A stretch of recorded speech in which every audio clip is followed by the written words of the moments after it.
everybody? Welcome to Boss Rush Podcast. I'm your host, Eddie V, back in the building, of course, with everybody. So good to see you guys. I know I've been gone for 2 weeks, but once again, I'm going to thank you, Corey, for hosting. Thank you for all the guests that came on, Luke and Zombie Killer. Guys, I recommend you go check out their content. Go check out those episodes if you missed. Great discussions. They do so much work, and I really want to just get that out that you guys, go support them. But we do have a special guest. But before we get to our special guest, of course, joining me is the Wise Special Cast tonight, Mr. Jesse Douglas. How's it going, everyone? And of course, Bossman himself. Salute, Mr. Corey Derrick. I'm here. Hello. Welcome. Go ahead. Am I doing it right? Am I doing it right? Salute? Yeah, sure. I don't know how the salute started. I'm not in the military. I've never been in the military. I just show up, man. It's a respect thing. I'm sorry. I know. Ed and I have been doing podcasts for a long time. So 5+ years. Go. But before we get to our special guest, everybody, please get your tea and biscuits. Get ready for a great show. It's about to be a good bloody time. Sorry, I had to do that. Everybody, please welcome MC Fixer to Boss Rush Podcast. Hello. Thank you very much for having me. I don't have any tea or biscuits though. I am sorry. I've got a Lucozade. That's about it. I'm done. I'm sorry. I'm sorry. I'm behind on the tea and biscuits. I mean, I'm sure he's heard much worse. Like, when he's interviewed Greg Miller a couple times and done his fake fake accents and stuff. It's awful. I've got to be honest with you. I tell him every time. I'm like, dude, no, we can't. Okay, yeah, all right. You're Greg Miller. I'll let you do what you want to do at the end of the day. Too late. Well, thank you for having me. I appreciate it. Thank you for coming on. Ray Apollo will be, hopefully he could make it to this episode. So if not, we dearly miss him, and hopefully he will be on next episode. But he's just getting his hair cut because he's big important Twitch guy now, so he's gotta look good all the time. Gotta look dapper. I'd get my hair done, but I don't have enough hair to cut, so that's why the hat stays on my head. That's me usually. I'm usually, if I haven't had a haircut, that means I have a hat on. Simple. Yeah. That's then you know if I've had a haircut or not when I've got a hat on. I mean, we've been doing this so long. I don't even think our community has ever seen me without my hat on. Oh damn, you're one of those guys. It's just become the how everybody just has the look now. Like when I think of you, Fix, I think of you as like the hat and the glasses and that's your look, man. And no. Like I said, I've always got hats behind me. Yeah. So does this better? Is this better for you? We good now? It's a little less throwing me off, Sorry, is that better? We good? We good now? If that's he returned. He's here. I'm back. I'm here. Hello, everybody. How's everybody doing? Who was that guy before? Who's the other British guy you had on this podcast? What a loser. Jesus. I bet he was for Brexit. I guarantee it. You can't trust him. I had to sip my tea. Wow. Ed's really getting into this. Yeah. He's got a sweater vest on. Did you dress up for me? Was that just for me? Yes, I did dress up for you. Plus, after the interview, I got to go to work after the show. But before we go on, MC Fixer, can you discuss us to tell everybody about MX, My Xbox and Me, some of your goals, your new site, and before you get really all into that, how did you get into gaming? What's some of your background, your history about gaming? Yeah. So obviously I've been gaming since probably about I was writing. At the moment I'm writing some music. So I used to be a rapper and I was doing that full time for a while. And obviously we got the kind of funny up and comer thing coming up. So I'm working on some stuff. I'm not saying nothing more, but you got the sneak peek there, all right? Yes, congratulations. I'm working on some stuff. Yeah, congratulations on the Patreon. You guys did it. Yeah. Grinding it out. But yeah, I've been gaming since about 5. First console I ever had was a Sega Mega Drive. I was a Sega kid. That was me. Sonic, obviously, Streets of Rage, Shinobi. Like, I go back that far. I've been gaming ever since, man. My dad actually owns a little mum and grop shop. And I've worked there from the age of 0. Like literally just lived in there and just been around games my whole life. And for the listeners, the Mega Drive is the Sega Genesis. Sega Genesis, yes. Like you, most of our audience is American. American. So a lot of people don't know that the Mega Drive and the Genesis are the. I messed that up, and I messed up the SNES. It's like that and the SNES. I'm like, God damn it! You guys had Mega Play. I think that was the magazine, wasn't it? Oh, dude, my mom is way too poor for me to afford magazines. Are you crazy? Oh wow! I used to beg my mom for gaming magazines, and she's like, "Shut the hell up! I need to buy food out here, boy. Like you ain't got no chance." Yeah, I remember Mega Play, and I'm just like, wasn't that a European magazine? Because for us we had Sega Master System and the Sega Genesis, and then I found out you guys had the Japanese name, which was the Mega Drive. Oh yeah, no, that was no. My mom was not letting me have that. She was hitting me over the head with a slipper before she'd buy me that magazine. Let me tell you. Let me tell you. So you do live in America. No, I'm black still. I'm half black, remember? That's true. The culture don't change that far, bro. Just because I'm British. You said it. I was trying to hit to it, but he was alluding to it. Let me just go full in, bro. I got you. But yeah, no, I started with a Mega Drive, moved on to N64, GameCube, all of it, PlayStation 1, and I fell in love I really fell in love with the 360. It was probably like my most influential console, I would say, because that's when I started creating content, and it was my first ever online system. I was so late to the internet. Like a lot of people have like early memories of the internet, dial up and things like that. Again, no joke, my mum's broke, like love her dearly, but we weren't having dial up. Like I remember going to my uncle's and hearing that noise for the first time and being like, what the hell is that? Like I'm like, what is that? Like, so yeah, I remember getting the internet and plugging in my 360 and playing. What did I play? Pro Evolution Soccer 6 and Ghost Recon, the first ever Ghost Recon on the 360. If you remember that, what's it called? Advanced Warfighter. Yeah, Advanced Warfighter. That was the one. I remember playing. And I was like, oh my god! I had to sit downstairs. Amazing. Yeah, that was crazy, right? So I remember playing that and just being like, wow, this is crazy. Like this is nuts. Like the first game that really got me into gaming was Resident Evil 2. I've spoken about it so much on my podcast, plenty, but like that game changed my life. It made me realize that games were so much more than just games. There was emotion, there was feeling, there was characters, there was all of it. And again, people that know me know my story. Dyslexic, not a strong reader, but once I started learning, had to get stories from other things other than books, I was like, okay, here we go. This is going to be the medium that I love. Some people got into comics again. I was like, I will look at the pictures. They look cool. And again, my mom won't buy me no comics. Are you crazy? That was not happening.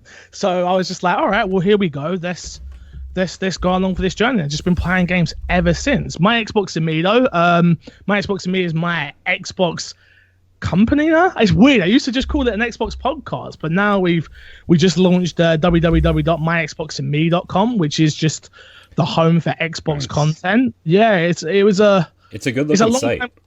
Oh, thank you.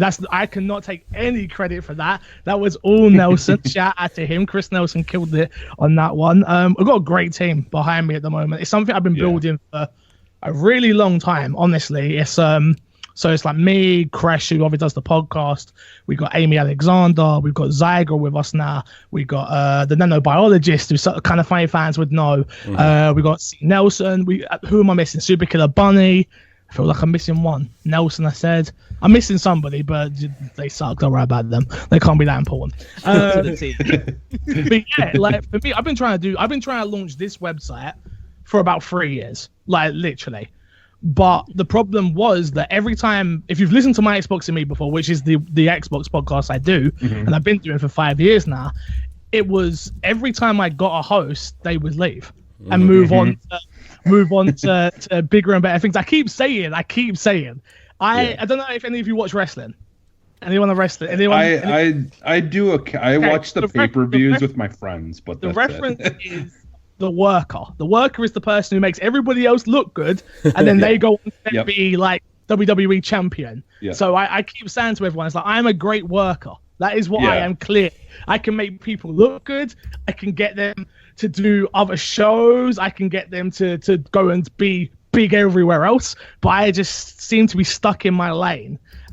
Which, don't get me wrong, I'm not miserable about. I've been very, very, very fortunate. Have a great community that we've built, but you know, it's hard. But yeah, I've been doing it for about 5 years now. I've been full time, on and off for about 2 years. It's, you know what it's like. We all know some months are really, really good, and you can live off this, especially with Patreon and Twitch and ad revenue and sponsored content. And then some months you're literally earning £0, 0p, and it's like, or dollars, sorry.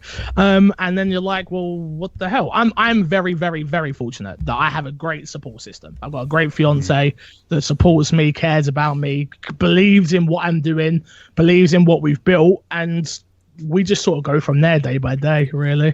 Well, and it's cool that you guys get to do stuff together as well. You know, like that helps a lot that she's, you know, into gaming and stuff as well. And into gaming. Yeah. It's that I think I've learned this lately, which is I didn't realize how many women, I'm not saying all women, I'm not generalizing, but how many women are so against their partners playing video games. It's something new to me because I've never had that. I've been with I've been with my fiance since I was 18, she was 17. I believe 10 years. Oh. So for us, this is just life. Yeah. There's nothing different for us. Where other people, like, I talk to some of my friends, are like, yeah, she won't let me play FIFA, and I'm like, what do you mean she won't let you? And she's like, yeah, she said she'll throw the PlayStation out the window. My one mate, she threw the PlayStation out the window, and I was just like, what? Like, it's like, no, like, you can't be doing that. So for me, but what I find with most people that I've spoke to is they don't include their partners. Into people that don't like video games, they don't include them. The first thing I did was teach my fiance how to play Left 4 Dead. Simple game. We run around, we shoot things. Perfect. Then I teach their FIFA. And if you can learn FIFA, we're good. So now you know how to play a sports game and you know how to play a shooter. We can go from there. And then you just sort of teach and teach and teach, and then they learn to love games just as much as you do. You explain it. People are just like, yeah, no, you just go away, don't worry. I'm like, no, teach, bring them in, include. That's where it's at. That's what matters. So. I would love to see you teach someone how to play Mario Maker 2, and just like both of y'all design the levels, be like, how in the world do we with this? we were talking about playing what was it? I think it was Super Meat Boy. So and I was just like, oh, I can't do it. I was like, we played Overcooked together once, and we finished the first game. And honestly, it was hard. It was hard. I tell you, that game is Fallout fun. Like, laughing. All you literally do is just laugh. Yeah. Yeah. Crazy. Nintendo, they had here in Chicago, they had where people could come in and try new games, and I was able to play like Ultimate Alliance 3 before it came out, but they had Overcooked 2 there, and so and 3 random people played it, and we tried to like get the pan, get the shrimp, cook it, move it, and we literally fell out laughing. I literally was just like, I need to buy this game. It's ball out funny, and I think I like that when you play with a partner or with somebody. Like, it makes gaming fun for everyone. Honestly, there's nothing bad in playing co-op games. Simple. There's nothing better. I wanna one of these days. I still gotta pick it up. I only downloaded the demo. I never did really try it, but the Dark Pictures. I want to get the Dark Pictures game because I know my wife. My wife would love playing that because the Man of Medan. We both. The Man of Medan. Because when you get it, Jesse, let me know and I'll pick it up too. Okay, yeah, because me and my wife, one of the things that we, like, instantly connected on when we first started dating is we both love horror movies, and like me and you, Fix, are very similar. As I started listening to your show, and you like learn more about you, I'm like, man, like me and him are very similar. Like, me and you both like Resident Evil. The new Resident Evil 2 remake is now my favorite game of all time. But we both agreed that Crush is an idiot, right? We both agreed that Crush is definitely an idiot. Good to know. These two convinced me to get Resident Evil 2 because, like, I don't do horror games and they're like, you should do it because we do this thing every year called the Backlog Challenge, where we try to play games. And like Resident Evil 2 is Resident Evil as a series, besides the first one, are like big like just empty spots in my gaming history, and it's because I don't really do horror games, and they're like, you should get it, it's $17 on sale. I'm like, it's okay. And then after that you got to do Dead Space, because seriously, people are missing out who have not experienced Dead Space. I have Dead Space, but I haven't like oh my god, it's such an amazing game. They've all been free on Xbox. They've all been free at some point. See, I played the first one, and I think the problem with me is I'm very much the person, when someone comes at you and goes, oh my god, this is the best thing ever. Yeah. I am the person that goes, I'm not touching that for another year now. Like, because I can't go in with that level of expectation. Yeah. Like, I can't do it. But you know what? Like the game Inside, it got Game of the Year for a lot of people. I played it and did not care one bit about the game. I was just like, this is it's not okay. It's not for you. I've had the same thing. Final Fantasy games, big RPG games. For me, I've learned this over time, where I used to force myself and like, what's wrong with me? And like, of course I'm not gonna like Final Fantasy 7. You know how much reading's in that goddamn game? Yep. I can't read. Goddamn it. That's another place where me and you are very similar. I'm not into the reading game, like in games. I just can't get into it. I can't do it. With me on collectibles that don't have VO, you would pay the extra $2 if they did it. Yeah, I think that I said $2. I lowballed you there. I'll be honest with you. I'd pay 10. I'd pay the $10 tax for it. I would. I really would. There were so many. There were so many in Gears 5 when we were playing co-op, and like I was just like, I'm not gonna read this right now. We're streaming it. We're having a good time. I can't be sitting here like. I guess I could do a dramatic reading of for the audience, but like I'm like, no, we're just gonna keep going. We're just gonna keep shooting stuff. So Mixer, not Mixer, Fixer. I'm sorry. We're good, bro. We're good. I've had worse. I've had Mick Fistler. I've had a lot worse. Trust me. I'll take Mixer at this point. I'll be honest. So I do a podcast called Optional Opinion, and this week that's coming up, one of the title is why do people prefer voiceover over text? Oh, yeah. And so I'm going to go over the history of localization and why voiceovers and stuff, and like kind of deep dive into that. And what I find interesting is that people won't play a game because it doesn't have voice, and it's just like, I can understand, if you have a problem with reading, okay, that kind of game is not for you. But if you can read, it's good for you to read what they're saying. It depends. It's one of those things again, though, isn't it? It comes down to it depends on what you want. For people, for me, obviously, I know I have a learning disability, so I'm a little bit of a different example. But some people play games for escapism, and some people play games to switch off their brains by reading a ball of text all of the time to get the story. They can't switch off. And one of the arguments I'm probably going to be bringing up is that it's about narrative. Sometimes you have to read to get a narrative about a game. But some people feel like if it's voiceover, that has the best narrative they have ever endured. But it's just like, well, there's other games that's been out. But because you are a person who don't read or don't want to read something, you're missing the narrative of that game. Yeah, so that's the perfect thing about video games, right? Yes. Is the fact that we all get to choose the games that we love to play. Yes. And you're going to get the experience that you want from... Again, I played Resident Evil 2 without reading a single thing. For the first 15 years, I played it. And then I played it again with my fiance once we got together, and she read everything. I'm like, oh my God, this is a whole different game. Like, I get to have that experience. We all get something different out of video games, and that's what makes them magical for each of us. And that's why I'm deep diving into that topic. It's funny that you brought that up. I'm just like, that is the next episode coming, and research and deep diving on that. And then you've got amazing games like Rhyme, where there's nothing. The music is what brings forth the emotions and stuff like that, which are some of my favorite games personally, because that's because of my love of music and stuff. So like that plays a big part in that. But But yeah, like we need more games like that. Yeah, man, definitely. I mean, I love, and the problem as I've started to do this longer now, like I say, as I've been in it longer, and as you start building up a portfolio and stuff, you start reaching out for codes and you start getting bigger games. And the problem with that is you then start falling behind on the millions of indie codes that come through, because I get sent so many indie codes, like it's ridiculous.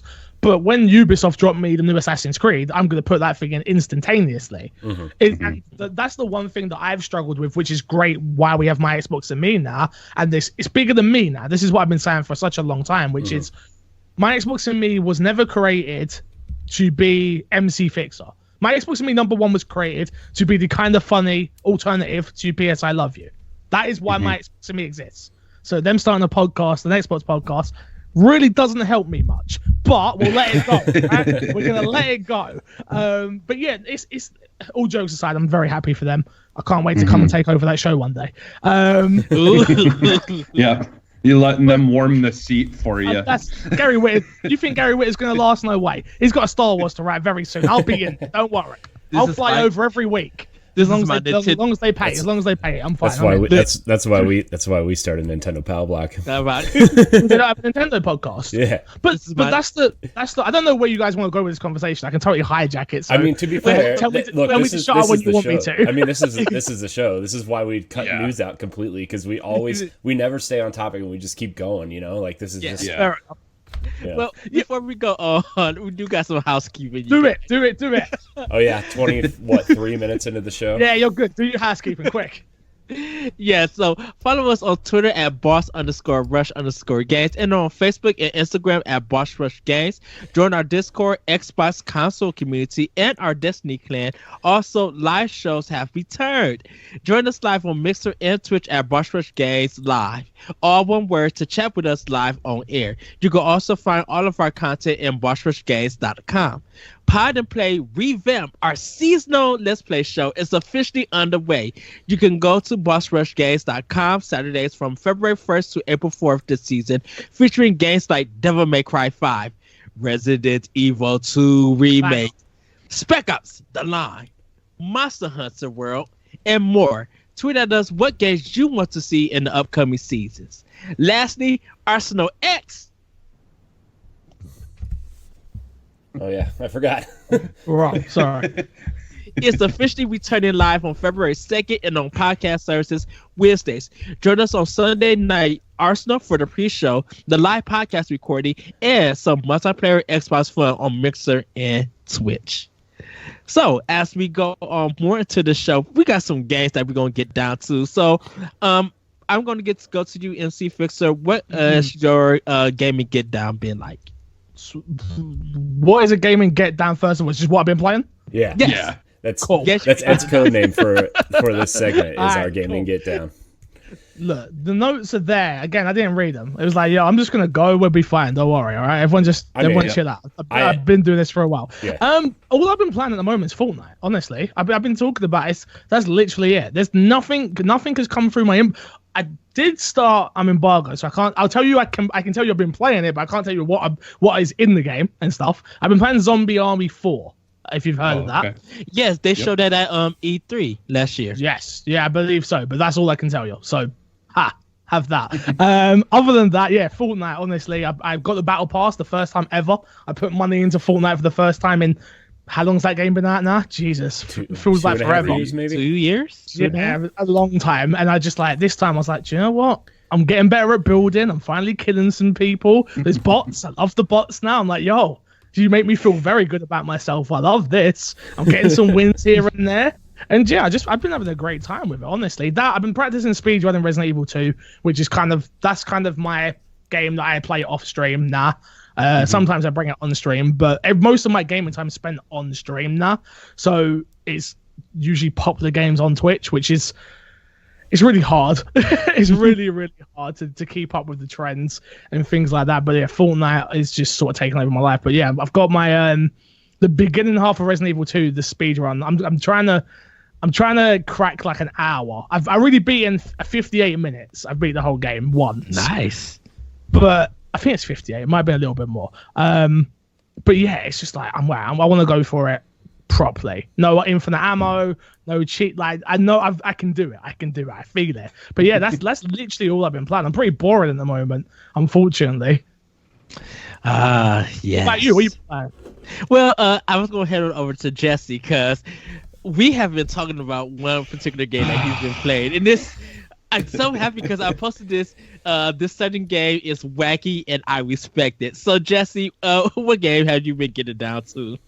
All right, so as everyone knows, that's listened for a while. I have, like, back in the day, I used to love playing fighting games. I just don't really get into them much anymore because I just. Like that's something you got to keep up on, or otherwise you just suck and it's not really fun. Yep. Yeah. So like, I just Tekken 7 was on Game Pass, and I'm like, you know what? I'm just like I just spontaneously in the morning I said, you know what? I'm gonna play the story mode. Yeah. I don't really know, I didn't really know a whole lot about the story of Tekken, but I had known that it was pretty weird and like very anime and stuff like that, and so I started playing that, and anyone that doesn't know, there's the like one main older guy, it's like Itachi, or I forget what his name is, Hihachi or whatever. He's like the older guy, and he fights with his wife, and like she had this devil curse or devil gene, and so he kills her because he doesn't want anyone who has this gene or whatever, he doesn't want to be alive because he basically wants to be like the most powerful or whatever, so he kills his own wife. And then so like that's kind of like the beginning stuff, so I'm playing 7, and all of a sudden you get to this part of where he's talking to his 5-year-old son about, telling him what he did, that he killed his mom and this and that. And so then all of a sudden you're playing as the little 5-year-old kid, and you're punching him, and then he kicks you and takes like half of your life away. And then you start punching him again, and then he kicks you, and the head knocks you out, and then next thing you know, you're having to push buttons to drop him off of a cliff. Oh, damn. He picks the lifeless 5-year-old body up, throws it off of a cliff, and says either he'll die and he was okay, or he'll survive, and that means that he has the devil gene. Yeah. Well, that he has the devil gene. And so I'm just like, I was just like, what the F? Yeah, man. I was just completely like, holy crap! I'm like, this is worse. Like I like up there with those like things that they've done in Call of Duty that have been controversial. So Jesse tells me that yesterday night I was just like, let me go on YouTube and see these endings, and I started watching the Tekken 7 endings, and I was just like, this is all kinds of Three Stooges wackiness. Yeah. And one of the characters, the girl that she beating up, she ends up saying that she wants to learn her fighting style. So she buys her dad's dojo in her house. And while she's talking, she's dancing, doing ballet, and telling her that, I bought everything, and right now all the movers are putting your stuff out into the garbage and moving my stuff in. And she's just like, seems legit. Like, and the one dude's in love with a robot, an android, and you have the Akuma just shows up, and apparently he was friends with dude's wife that he killed, and so Akuma shows up to fight him to get revenge. And like I kind of liked that because I've always been a really big Akuma fan, so anytime Akuma's in something, I'm like, oh yeah, so that was kind of cool. But yeah, like that whole story, and obviously his son survives because he's like the main character. Awesome. And then it all starts to go crazy, and next thing you know, they're both fighting each other with you know, they've, you know, got this immense, you know, amounts of power, and it's just a power struggle between all of them, and yeah, it's you know, like what I've learned so far, it's an interesting story. So like I'm almost tempted to go and play some of the other ones and kind of and go through the story, even though they're not, it's, you know, fighting games aren't really for me.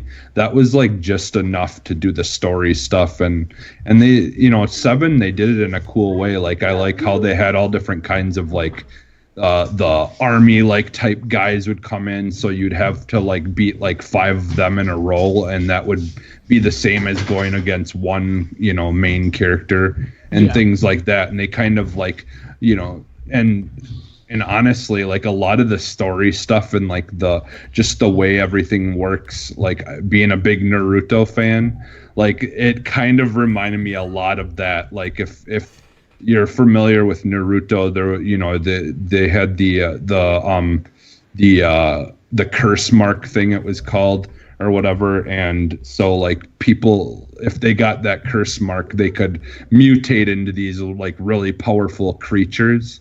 And that's kind of what this whole devil gene thing reminds me of that show. So I think that might be partially why it was pretty interesting, is just like in the animation and everything of the game, like the cutscenes and all that, the animations and they're really good. All that stuff is really good. Yeah. You know, especially if you like anime type stuff and like that kind of action stuff like that. Yeah, honestly, like there's a video you can go and watch where like people break down the entire storyline and stuff and kind of show everything, and there's a lot of cool things out there. So I've mostly been playing that, and then I did finish Control. I don't remember if I said that last week, but I did finish Control and really enjoyed that. You know, we were speaking earlier about games that have a lot of reading, and how I don't like it. Like I didn't read the stuff while I played the game. I wanted to finish the game, but I do plan on going back and reading like all the stuff that I found, because like there's a lot of really, really interesting like lore and stuff in that game. Kind of like the Metroid Prime. Yeah. Kind of like the Metroid Prime thing. If you want to seek the more of the story out, you could go out and seek it. But if you don't really want it, it's not. You don't have to. Yeah, and because that world is just so super interesting to me, it's just like right up my alley, because I just love sci-fi and all that stuff. So I definitely do want to go back and read that stuff. And being, you know, I've been a fan of their game, like all their games since Alan Wake. So it, you know, like for me, like I just loved all the tie-ins and things they did, you know, and so yeah. I can't wait to get back into it. I'm trying to finish a certain game, and then Controller's on the list to get into. So then, and the last thing is, I believe it or not, I've been playing Anthem. What? Because I only like I didn't get very far into the story at all. And so, I beat it. I beat it Yeah. after it came out, like 2 weeks after it came out. I beat the whole game of Anthem. You're like the one person that wasn't even excited for Anthem, and you're the only one of us that beat it. Yeah. Oh, Even though me and I Corey beat it to a pole. I remember me and Chris played that game to death. Like there was literally nothing less for us to do. Like we were grinding. We got to oh crap, what's their gear score called? Master level, isn't it? Sound like that? I think so. Yeah. Yeah. Like we got to like their master level 3, I think it is, and we're just like, it's pointless because the loot drops were broken. Yeah. So there was no reason to play it on the high. It was like, this is ridiculous. I'm done. I can't do it. Yeah, like I've definitely noticed a difference in a lot of that, even just in the beginning, the initial stages of it. Like, because I feel like I almost never was getting weapons that were, you know, anything other than the uncommon. Yeah. And it was like they were never like a level higher, so I could, you know level up my character more. And now I've been getting like blues and, you know, actually being able to level my character up quite a bit faster. And like I'm enjoying it for the most part. I'm to the point now where I've got to do the free play stuff where you've got to find all the you have to do all the things and then you can continue the storyline or whatever. Mm-hmm. That's where I'm at right now. But I enjoyed it initially, but it was like me and Corey actually started a podcast for it, and we had done 7 episodes before the game even came out. Yeah, we were like, we're going to get ahead of this because Anthem, if it blows up, we're going to try It's going to be big. Yeah. You guys are going to be the ones. Yes. You're going to be the guys. Yeah. You're going to have the It was a cool name. It was like the best logo, I think, besides our Arsenal X logo at the time. Like Javelins for Hire was a cool name, I thought. And we had it going, and then I was just like, dude, this game. We were breaking down the lore, and yeah, I got the 3 comics that they came out with actually. Yeah, we did a comic review on the show, and it was. And I still say I like the wording how Anthem looks, and I like the box art of Anthem. I enjoyed the fly and the shooting. I thought that was really good. I agree with you 100%. I thought the overall shell of Anthem is fine. It's gameplay, it's flying, it's the ability systems, all of that I had no problem with. It was, we were promised a story which was pretty non-existent. We were promised an ongoing story that never happened. We were promised more. Do you know what I mean? We come to expect more. And when you don't get that, you're like, oh, this is not good. We call it the watchdog effect. Dude, you don't. If you've ever listened to my podcast, you know how I feel about Watchdog. Me and Watchdog, we don't play around. I remember this day like it was yesterday. I sent my fiance off to the game shop to get me Watchdog. They sold her on the special edition, so it cost me an extra £20. Number one, that's where the problems lie. Number one, stupid game shop selling a poor woman who doesn't know which version to get. God damn it. Number two, I get said game, put it in the Xbox, start to play it, it's trash. Not happy. You're talking about the first one. You got me deep there. Watchdog. No. Did you find it funny that the Wii U version got delayed and Mario Kart 8 just surpassed it? On top of you got a free game with Mario Kart 8 the day you bought it. I didn't even know that happened. I'm so in that Xbox world, you don't even know. Dude, literally, if it ain't Xbox, I don't listen. If you had troubles with Watch Dogs on Xbox One, the PS4 version? No, I bought it on Wii U because we were doing. What's wrong with you? We were doing Power Block at the time. We were doing Nintendo Power Block, and I was like, well, all these third-party games I need to get on Wii U so we can talk about them on the show, right? And that was a bad decision. That was bad. Dude, I mean, I'm noticing a little pattern with you lot. You chase the trends. You chase what's popping. Like the Wii U, this is going to be a big thing, guys. Trust me. I'm on it. They love Nintendo regardless. This is the thing. I'm a super big Nintendo fan. I love he'll change any conversation into how Nintendo is better. Yeah, that's yeah. Look, for Power Block, Ed's like the dreamer, and like this is why Nintendo rules the world, and I'm just kind of like the grounded one on the show. I'm just kind of like, Ed, come on now. But the thing about it is, I have all consoles. I get most of the games that everybody plays, and at the time what Watch Dogs was showing at E3, what they were promising, what everybody got when that game came out, because that was supposed to be a really super big game. The idea and the concept was supposed to be a super big deal. It wasn't what was promised or delivered. But because they didn't really show gameplay or anything, Ubisoft didn't, you didn't really know what you was expecting. When Mario Kart 8 came out, of course, people knew the Mario Kart franchise, but to actually have a deal where that if you bought Mario Kart 8, you got a digital version of, I think, Super Mario Brothers Wii U, Pikmin, it's like 2 other games. So you got a $60 deal, you got a $120 deal for $60. And it just seemed that all the problems with Watch Dogs, it made it sales within 2 or 3 weeks, and Mario Kart 8 just kept selling month after month after month. Mario Kart 8 still sells month after month, so let's be honest with you. So, good point. And so everybody was just knocking Wii U about about some of their games, and it was just like this kind of backfire on Ubisoft because I think people would have bought Watch Dogs along with Mario Kart 8 on Wii U.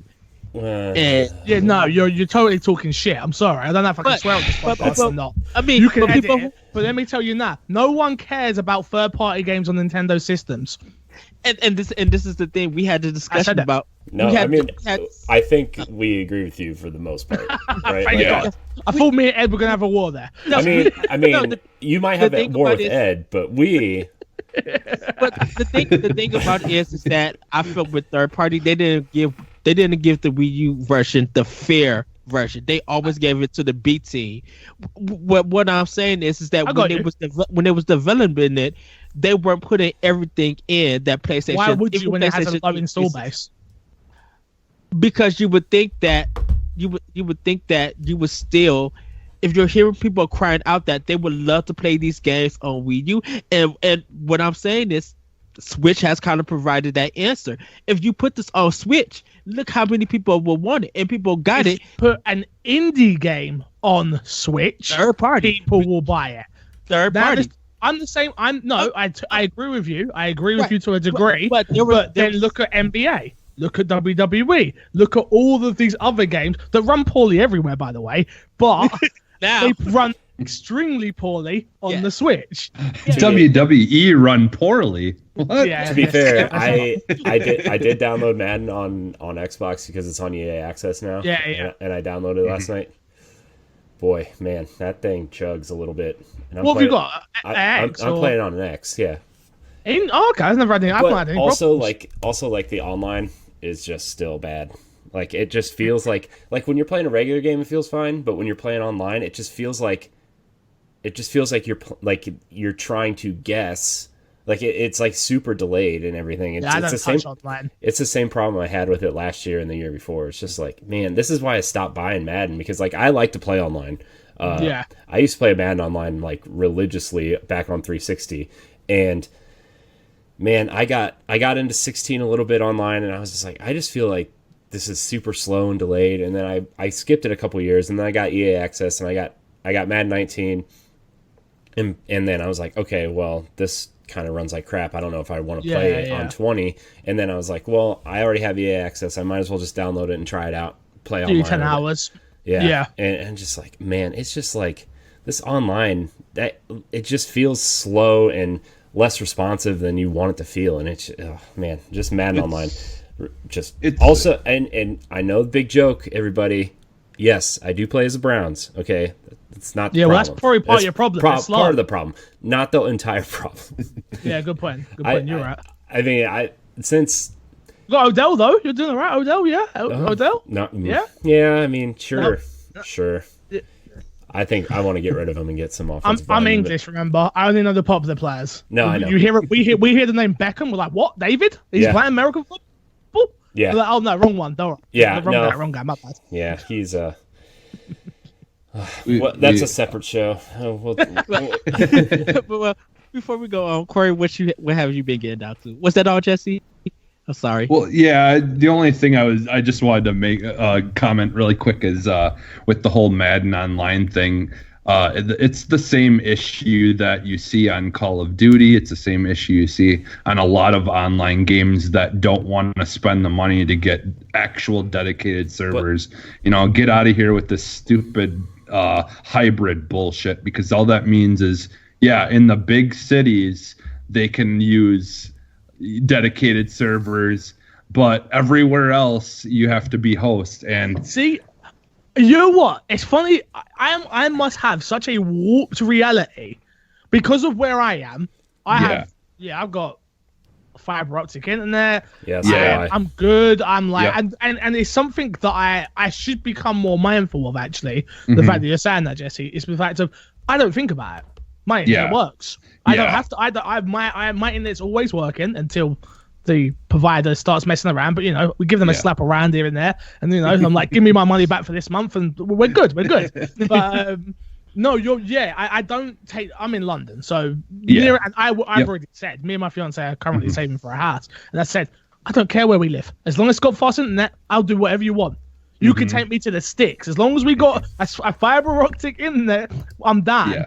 And I forget. Like, cool. I was about to say, Call of Duty works fine. Madden works fine for me. Call of Duty works fine. Madden works fine. All these big games, they work fine for me. So, but for you, maybe you're like, no, I can't. It's not. Yeah. It's not. Well, yeah, and there's a lot of places and around here. I'm in Wisconsin. Yeah. Above us is Upper Michigan. It's a peninsula or whatever. And my brother-in-law, they don't even get the fastest internet they get is like basically about the same speed that would have been like, way back like when dial-up went to the LAN stuff. Like they can't even watch YouTube. What? It's not powerful enough to watch YouTube. How'd they watch porn? They don't. Wow. You got to do that on your phone. Big up right there. Damn, that's so power of the mind again. My bad, guy. Yeah, so like magazines that's the thing is there's there. Oh, okay, so is that what they do? Okay, got it. That makes sense. I still got the same pages. Exactly. I got you. Yeah, Pages are so sticky. They're keeping Playboy alive.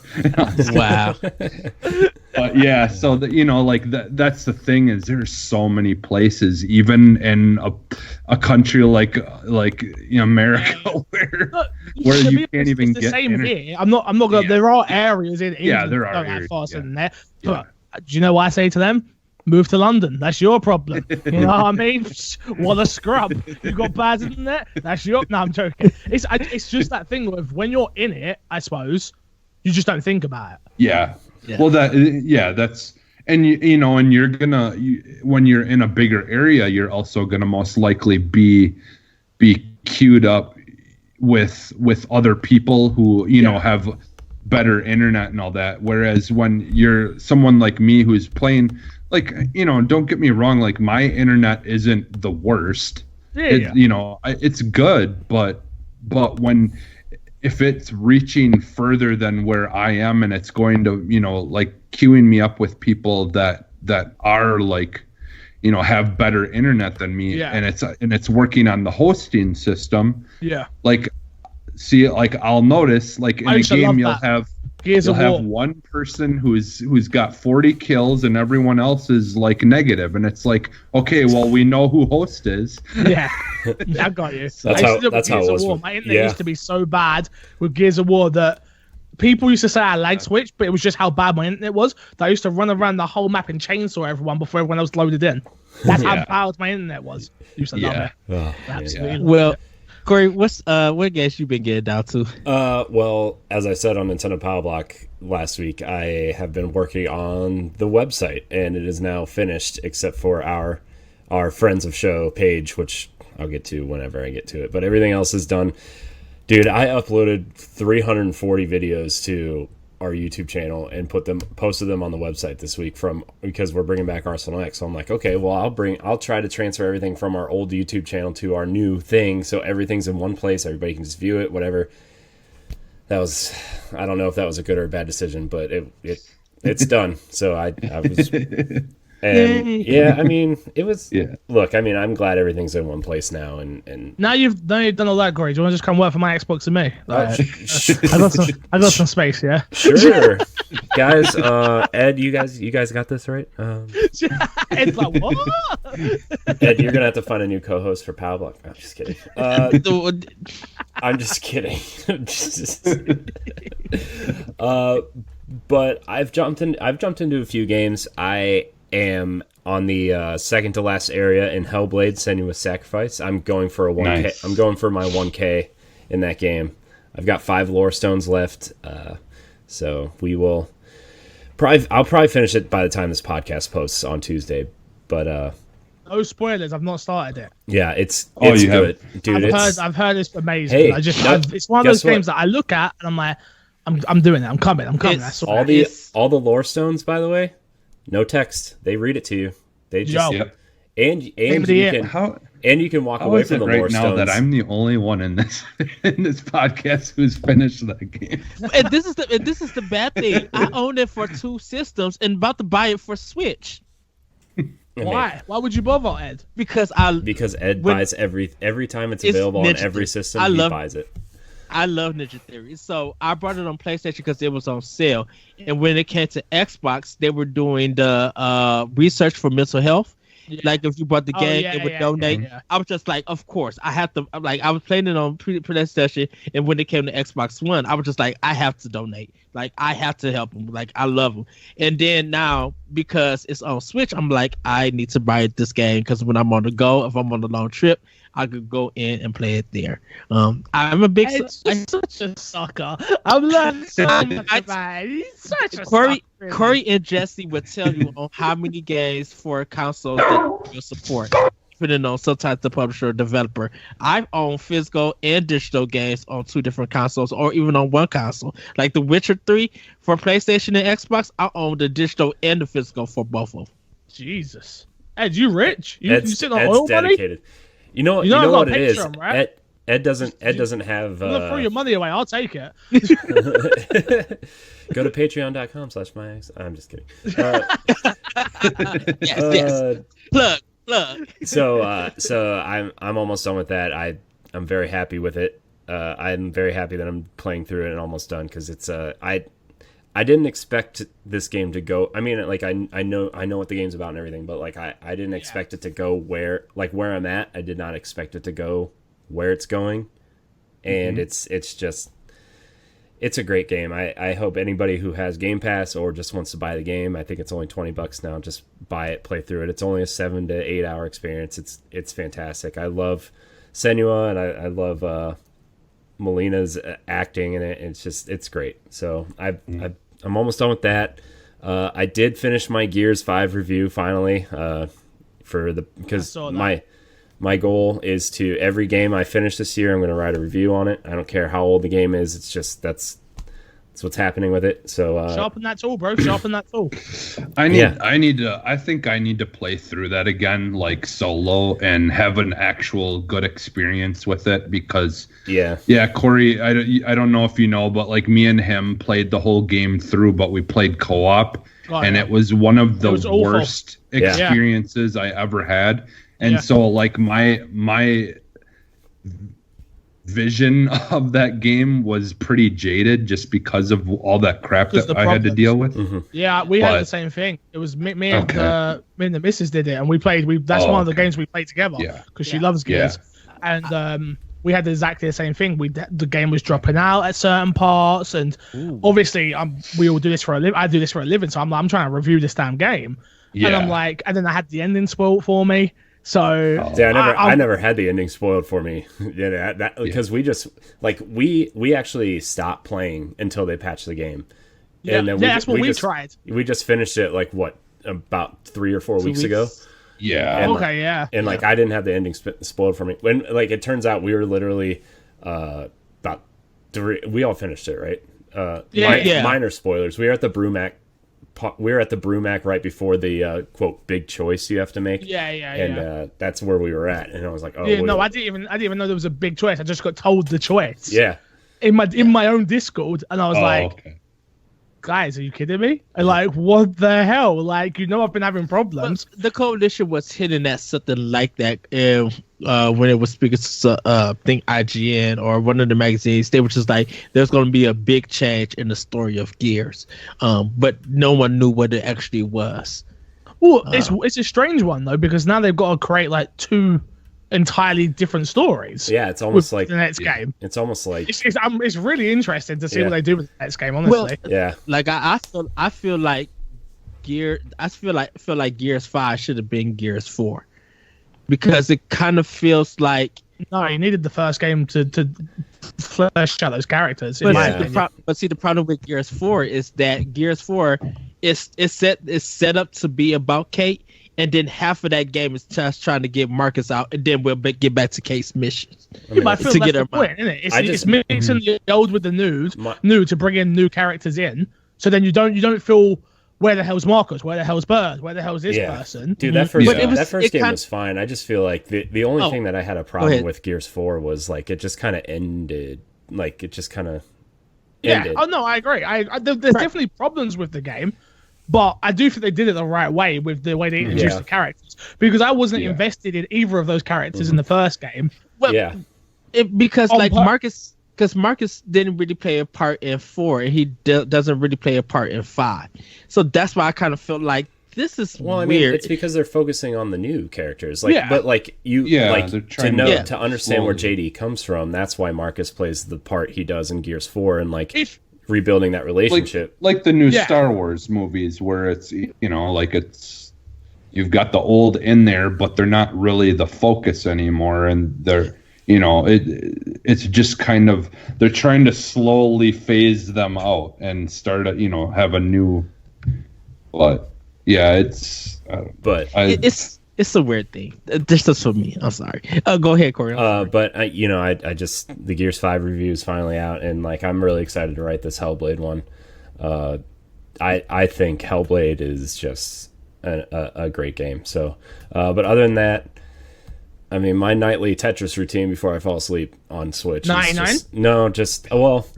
I haven't played Tetris 99 in a while. I got stuck where I was getting second place like every time.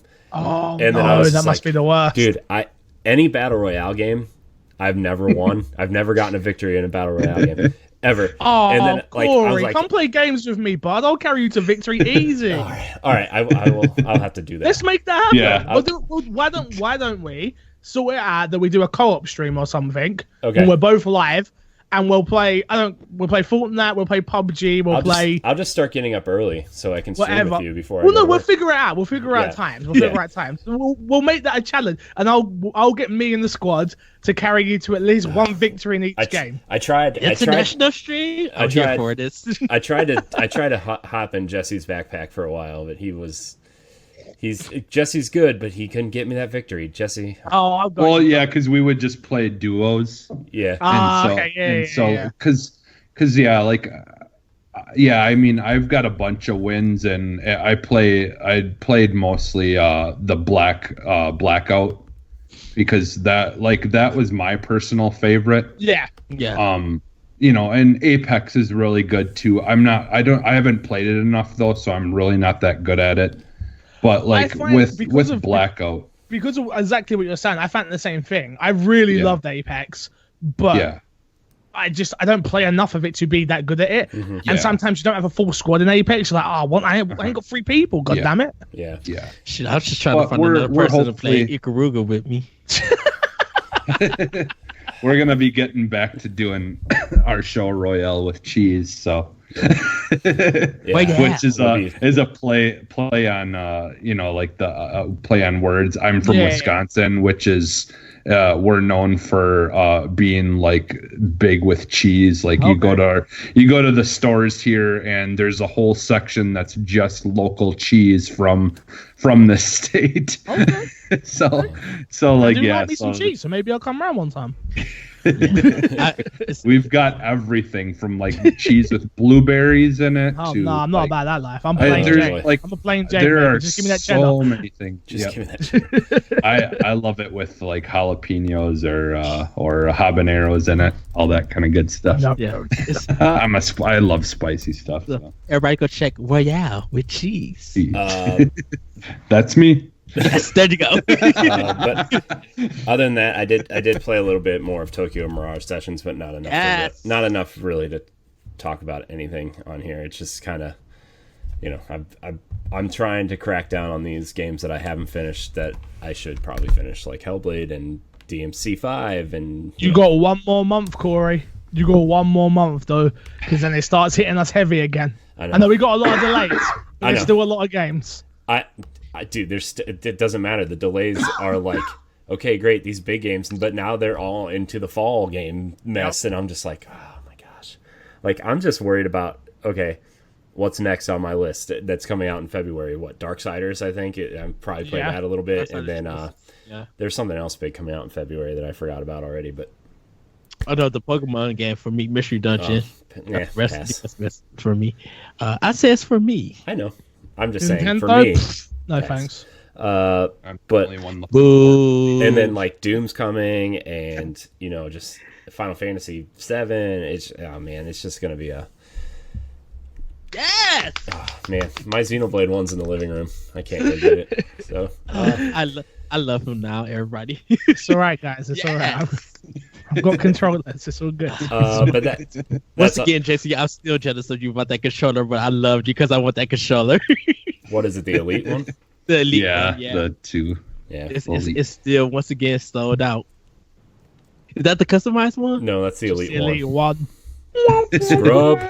You couldn't get Microsoft to just like send you one for review. I tell you, no, I got somebody sent me this one actually. Someone that's supporting literally just they messaged my fiance and was like, I want to give Fixer something nice. What should I do? And she's like, I was thinking about getting a Elite controller, and boom, there it was, a Elite controller.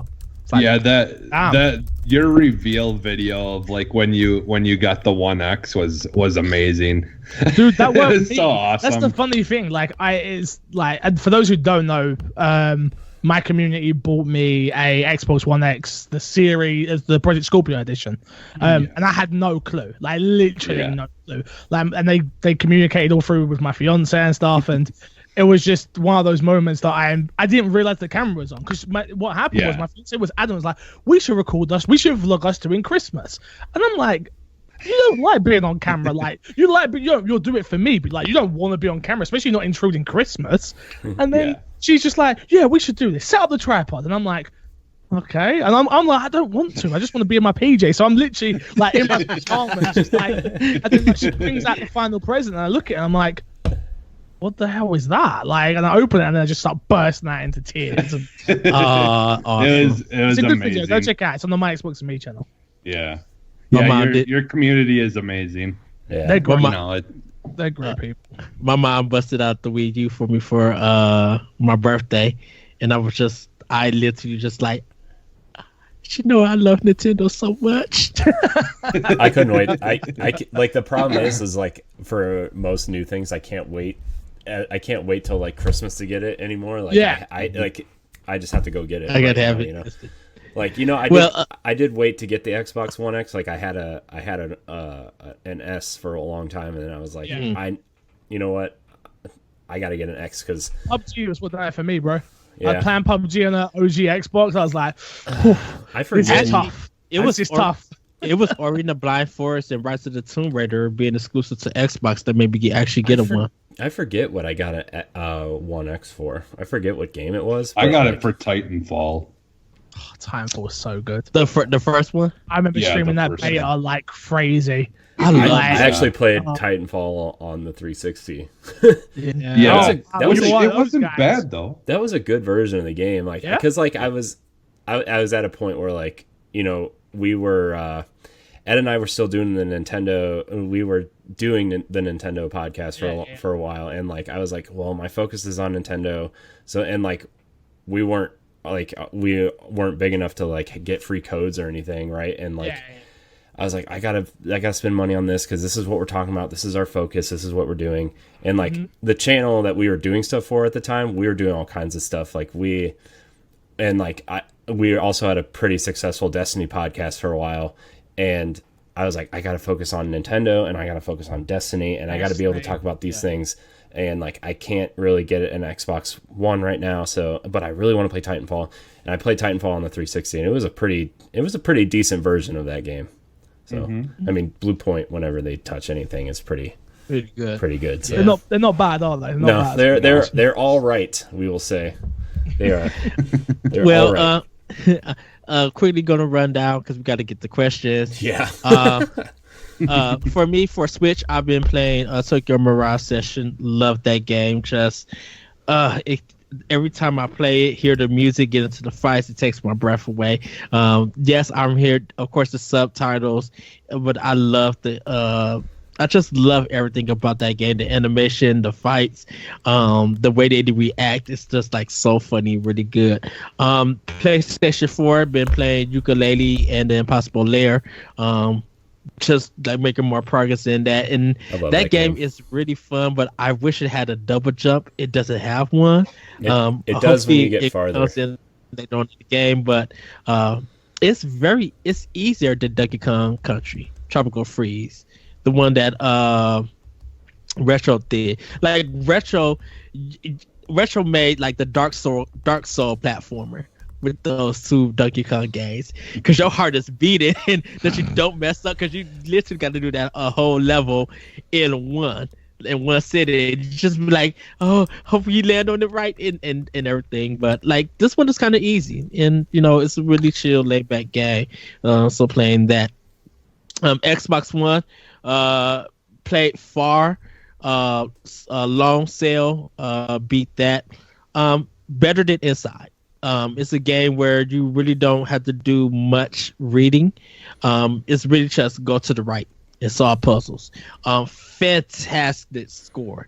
The music in there, like I literally want to buy the soundtrack. I gotta find out if they got a physical or digital one. I really want to buy it. It's so good, so good, so good. And last but not least, been playing Borderlands 3 on Xbox One.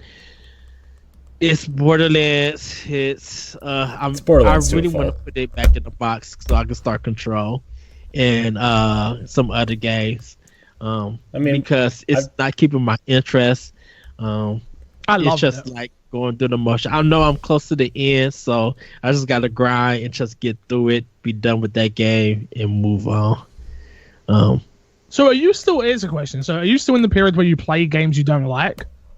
That's what it sounds like you're doing with Borderlands. Where I've got to the point where I'm like, if I don't like something, I'm not playing it no more. Like, I'm too old. No, my time is too. My time is way too valuable. I like how he says he's too old when he's probably the youngest one here. How old are you? 27. Yeah, you are the youngest one here. No, but you guys miss what I'm saying, though. No, I know. Me being young in age, it means nothing. I'm an old man in my head, let me tell you. I'm older than all of you. No, I want to be in... This is past my bedtime. What are you talking about? Told you guys. After this podcast, I'm going to sleep. I did go to bed at like 9:30 last night. It felt really good. Yeah, I was waiting for you. I was just like, Corey. I know. Ed and I were supposed to record some stuff last night just to get ahead on stuff. Yeah. And I was just like... And Ed was still at work, and I was like... Bedtime, man. I was like, you know what? I can't drink another energy drink right now. I can't drink more. I can't drink water. Energy drinks. Yeah. I can't do it anymore, man. I put A3s. I used to. I'm tangenting, Ed. I know you're gonna beat me up. Don't beat me up, all right? Ed's the don't king of beat me up. tangents. It's like, yo, I need to get these questions. No, hugs. But yeah, I just decided I can't do it anymore. I quit Red Bull like 3 months ago. I'm like, every time I see one, I'm just like, give me that Red Bull, man. Give me that Red Bull. I need it, man. But I was just like, my heart, man. I was like, I can't do this anymore to myself. Yeah. I'm drinking them. I'm like, this don't feel right. This don't feel right. Like, nah, I'm done. Rockstar Fruit Punch used to do that to me. We don't have it no more at my job, but I do Monster. But I do Monster when I need to. Like, I'll probably get a Monster when I go to work. Yeah, but I like drinking slowly and stuff. Look at you all. To be fair, I just bought a 24 pack today. It's cheaper that way. To be fair though, like when I was growing up, I had ADD, and so like caffeine has a reverse effect on me. Yeah. It actually just calms me. Yeah, like nice. You go back to normal. I'm like, I can drink like 2 of these in a row and then like fall asleep like instantly. I kind of use it the way people drink decaf coffee at night. Like it just like you out. Yeah. But we're gonna get into the question corner. We got like some really good questions for the community. We're gonna start with Greg Osterman III. He asked, with Sony taking surveys about remote play on Switch, do you think this will happen for both Xbox and PS? Who do you think this benefits most? Well, clearly it benefits everybody, but I think it benefits Nintendo quite a bit just to have these other games on the system theoretically, right? Like if you're remote playing, like, because like that's what I used to use my Vita for, right? It was remote playing PlayStation 4, right? I can't tell you how much Destiny I played on my Vita because of this remote play, right? And like that's what I tell Ed all the time, right? Like when we record our Nintendo show, I tell him like, yeah, the reason why I have a lot of third-party games on Switch isn't because it's the best place to play them, but it's because it's convenient for me. Because like if my wife and I are watching TV or like my kids running around, I can't be I can't be playing. I can't be neck deep in God of War while my kid's like coloring on the wall or something, right? No, exactly. Well, I mean, you could, but I mean, yeah. It wouldn't end well for me. Let's put it that way. It was a thing that I think Xbox was saying something. I think it might have been by Project xCloud or something, or Game Pass. And someone asked, "Are you guys looking into getting Game Pass on Switch?" And Watch Mixer Twitter page was just like, we're always looking for different platforms to be on. And so, because everybody really wants like Mixer and Game Pass to be on Switch and stuff like that. So if Sony wants to bring remote play, I think it would benefit both of them to be able to play a catalog. I would say wait till PlayStation 5, because if they're going to have the whole catalog from PlayStation 1 to 5 on that system, it would be cool if people were able to do that. Because once again, this is remote play though, and this is not like PlayStation Now going on. Yeah, there, right? You would just like download the remote play app. So it's just going to be an app, and then you're just screen sharing it to a Switch. That's pretty much all it is, right? Yeah. To be fair, but I get the Wi-Fi in the Switch needs to be better. First of all, like it just that's where I was gonna say. It's like, I think it's a great idea. I mean, it would work for Sony. I think it works for everyone. The question is, who's it benefit most? I think it benefits it benefits PlayStation the most, in my opinion, to have it everywhere, to have places to play your game better. Like me, I don't play. My PlayStation hasn't been turned on. Literally, it's not plugged in right now. It's on my floor. Like I have it. It sits there. I wait for an exclusive to come out. I put it in. I play it. It gets turned back off. It doesn't get used. I think I've turned my PlayStation on twice since we moved, and we moved in November. So yeah, it's just for me, like, it's weird being around people that are not PlayStation people, because everybody's PlayStation. Whenever you go anywhere, it's like you're the outlier. So I'm welcome here. Thank you for having me. I don't even own one. I not own it, and the day that I bought my PlayStation, it took me a month and a half to even hook it up, because I was playing Nintendo and Xbox. And it was like, oh, I got a PlayStation 4. I need to hook this up and install it. Yeah, I mean, I think it would work well. It would work well on the Switch, right? Yeah. Yeah. Theoretically. And if they put their whole library on PSN, where you could buy the games digitally and do the remote play that way, that's benefit. That's why I say it's beneficial both to Nintendo and for Sony, because I'm just like, Nintendo's gonna get a cut from this. Well, I mean, well, no, because they won't. They won't. Because it'll just be an store. app.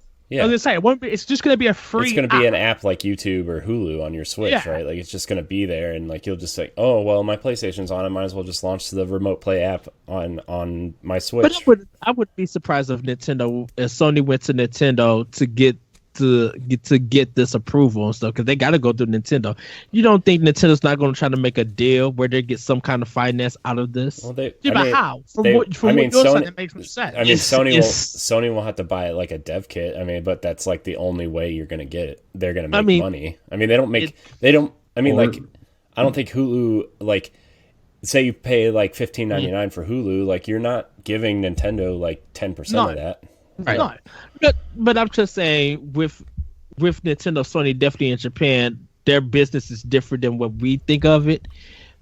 I just think that Nintendo would at least try to get something out of it. I'm just saying they would try. This is Nintendo, and they care about their products. I mean, they'll charge Sony to put an app on their store. Like, yeah, I mean, exactly. that's it. That's it.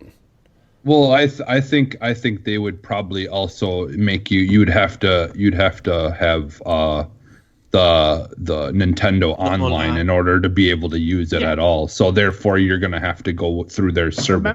So that's what they would do. So. Jesse, you remember when everyone slagged off Xbox for all that stuff? Oh, you have to have YouTube. You have no, dude. This again, as we were talking at the beginning of the show, it's a business. Yeah, it still bothers me when people are like, you need, like, when everybody's like, oh, you need to be connected online to play this, blah blah blah. Like, everybody's Xbox is already online all the time. Like, if you are using it like even half as much as we all use it, like, your Xbox is online. You, like, most people, you're gonna watch your Netflix through it, you're gonna watch Hulu through it, you're gonna watch Disney Plus through it, you're gonna watch YouTube through it. Like, everybody uses their Xbox as their entertainment device, and it's like, Disney Plus, I wish. You ain't got it yet. Oh, it's so good. You missing out, man. Yeah, tell me about it. I've seen Baby Yoda. I know he's around. One day I'll see it. And when you guys get it, you guys are lucky. Or no, on Netflix, you guys are lucky. You're getting the Studio Ghibli movies on Netflix. Yeah, cool. Have you ever seen it? Have you never seen those? Nope. Oh, Spirited Away. Spirited Away is one of the You best. guys think? You know how much I stream 8 hours a day? Yeah, I know. Yeah. I literally wake up, shower, brush my teeth. Like everyone's got their day. I stream for 8 hours. Then I've got a fiance that loves to watch so much crap TV. It's just the worst, honestly. Same. It's just the worst. Same. To be fair, at the moment she's watching Love Island, and I'm like, do you know what Love Island is? Yes, I do. I don't. It's the worst show on earth. It's a bunch of pretty people supposed to come on this island and.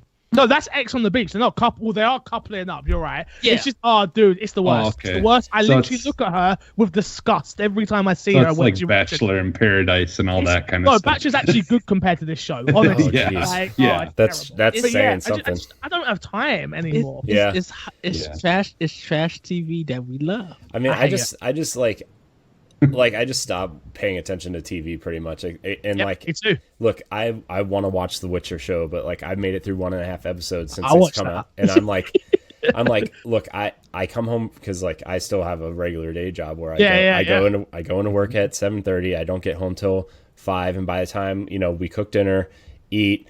I spend time with my wife and kid before my kid goes to bed, and then my wife goes to bed shortly after. The time I have without them, I would rather be playing games. I want to play games. I want to record stuff. I want to do the podcast stuff. I want to make sure the website isn't broken in some dumb reason, right? Like I want to make sure everything's in like, that's why it's taken me a month and a half to get through Hellblade, right? It's because like I've been working on the website for 2 weeks. I've been trying to, spend time with my wife and kid. Like today, that's why I was running late today. We went to the library because they were giving away free books, and they had an animal guy there, and it was really fun. But like, best type of thing, free. Yeah, but like when I'm not working on stuff, right? Like I'm spending time with my wife. I'd rather not. Like whatever she wants to watch. Like I'm just like, okay, we'll just watch that. I'm exactly the same, Corey. I'm exactly. It's that point of I've been working all day, or I've been doing something else all day. I want to spend time with you, but I don't have something that we can necessarily do. Yeah. So whatever you want. Yeah. Like as much as I might not. Can't be bothered with it, or I think it's crap. Yeah. And don't get me wrong, we go between the two. Like it's questionable content. Like the garbage show that my wife watches that I watch with her sometimes is 90 Day Fiance, where like I just watched that with my mom literally yesterday. I was like, man, this show's actually pretty decent. I don't mind. It's like, oh man, that's like the junk food, and like we have our shows that we watch, like The Good Place, and she watches Will and Grace a lot, so like I'll watch it. Oh, I used to love Will and Grace. Yeah, so like that's like what we do when I'm not working, right? Yeah, is that, and like I don't want to take away from that and stuff. So yeah, I hear you. But we got to move on. I'm sorry, everybody. We're on time crunch. It's like work is in 20 minutes. Let's go. Hey, we'll carry on the show without you, but don't worry. No, I want to be here too. Do everything. I'm messing. I mean, we had to carry the show without him for 3 weeks, so 2 weeks. So, Ashley Davidson asks, "What a great slate of guests you guys have had over the last 3 weeks.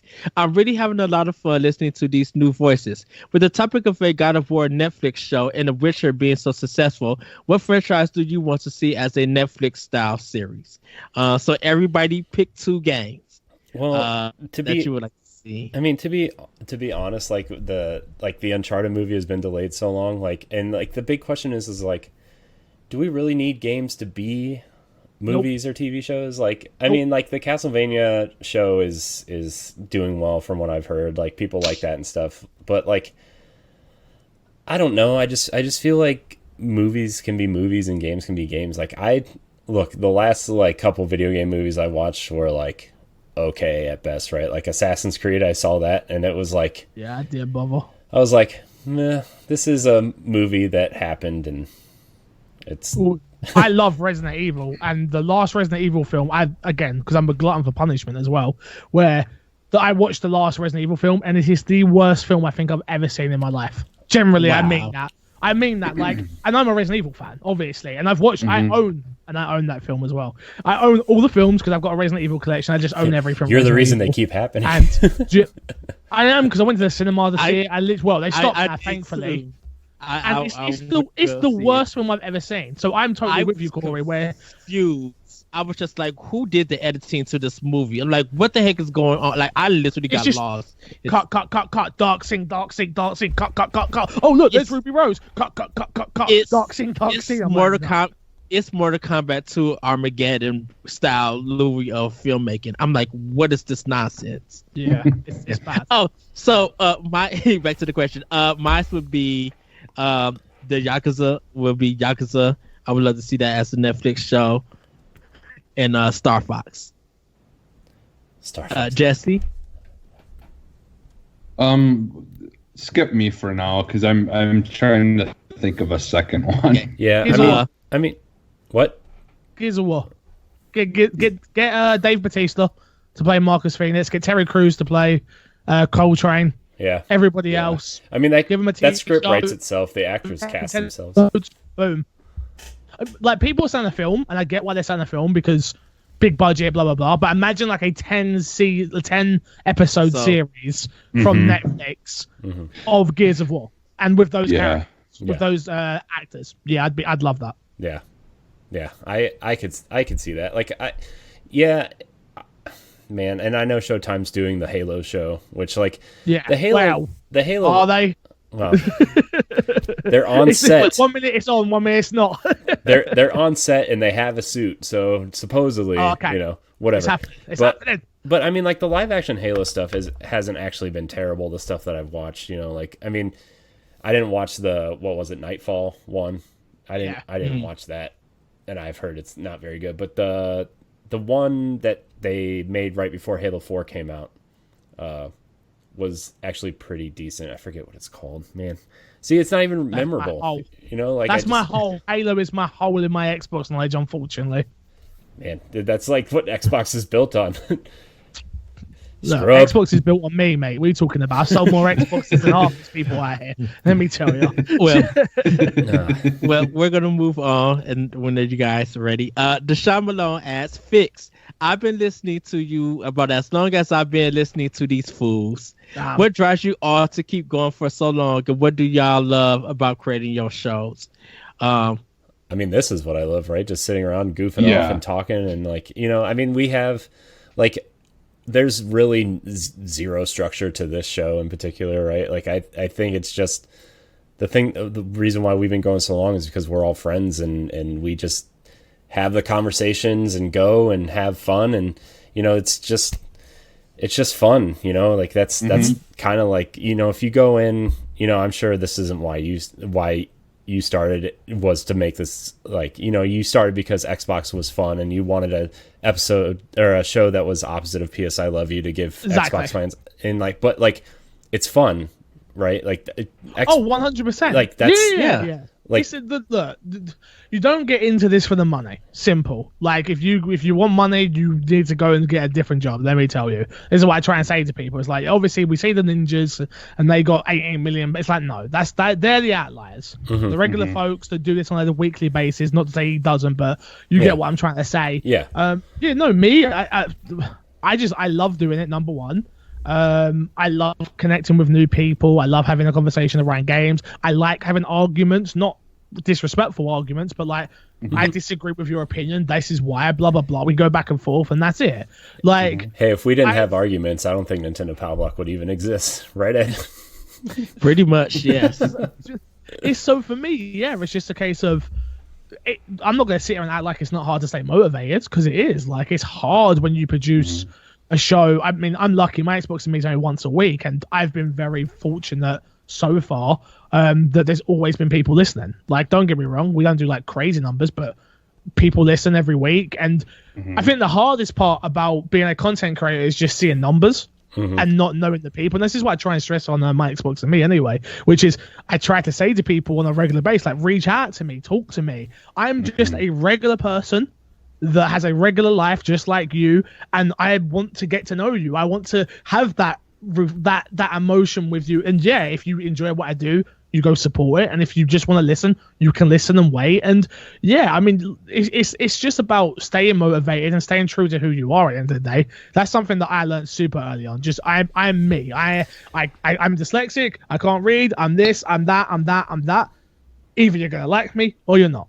Yeah. Simple as that. Yeah, Simple as that. Kind of how I got into optional opinion. It's just like I was writing blogs, you're talking about things that's not in the video game discussion that we normally talk about.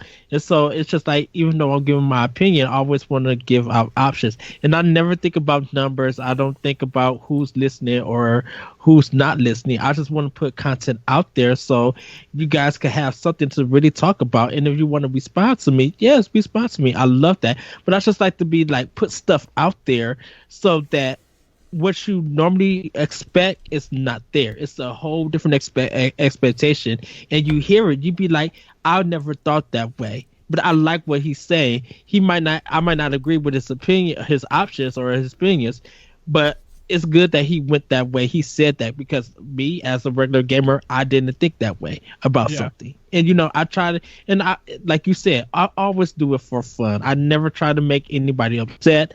Don't try to make people feel like they can't have an opinion or feel like they're wrong, because I value everybody's opinion. I love us getting into that conversation and hanging out and literally laughing and just thinking of different ways. And I'm a one-man podcast with that, so, and that's doing all of that work and everything. Yeah. And yeah, man. And Ed, like we had this discussion off air, right? Ed, like Ed's frozen. He might not be hearing me. That's all right. But like the group that we all used to be a part of, Nerds Gone Rogue, was like, when that ended, right? A couple, October-ish now, maybe.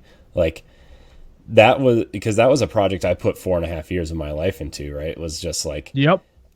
And that ended kind of abruptly, and like that was soul crushing. It hurts. It was like I told my wife, like I was like, I can't believe, like it just feels like almost like 4.5 years of my life was like wasted, and like that's where Arsenal X and Nintendo Power Block kind of originated, was that group, right? And like when we like, I was managing like 3 separate projects at the time. Was like, I was plus managing your job, plus your wife, yeah, plus your child. I was managing like my personal stuff, right? There goes Ed. Bye, Ed. But I was managing my personal stuff, and I was trying to manage the Nerds Gone Rogue stuff. And then when we kind of at one point in May or June, like we kind of combined Arsenal X and Nintendo Power Block into the NX show, which is now what Boss Rush Podcast is that show. But then like when that ended, it freed up a lot of time, and I was like, well, I want to make sure Boss Rush can be the best it can possibly be. And like, similar to what you are, Fix, like my Xbox and me is bigger than you, right? MC Fixer is your personality, the personality you are, but you use my Xbox and me as the platform, right? And so like I kind of took a couple notes from that, right? And I maybe this is everybody else, I'm not 100% sure, but like, I took Corey and HD, and I'm like, okay, Boss Rush Games is going to be that platform, and we're going to have this and this and this and this. Let's make sure Boss Rush is set, right? Okay, Boss Rush Podcast is set. What do we want to do? Oh, fans want Nintendo Power Block to come back, right? Okay, let's start Nintendo Power Block back up. Arsenal, then they're like, well, we want an Xbox podcast. And I'm like, well, there's a few Xbox podcasts, and I actually bring your podcast up a lot, Fix. And like, oh, thank you. I appreciate it. And like, but they're like, but we like it when you guys talk about Xbox specifically. Yeah, I'm like, exactly. And then Jesse and I, it actually started as a joke on Twitter. One of our fans, Deshaun, he was like, okay, now that Power Block's back, he's going to throw up the X? And like, everybody started throwing up the X memes, right? Yeah, and then we had a side conversation. We were like, do we really want to bring this back as like a full show? And we were like, yeah, let's do it. Yeah, it's like, of course, I love Xbox. I missed talking about it, so. Yeah, look, at the end of the day, it's hard to be a content creator. People don't believe it because they think that it's very easy to sit down and talk for however long it is all of the time.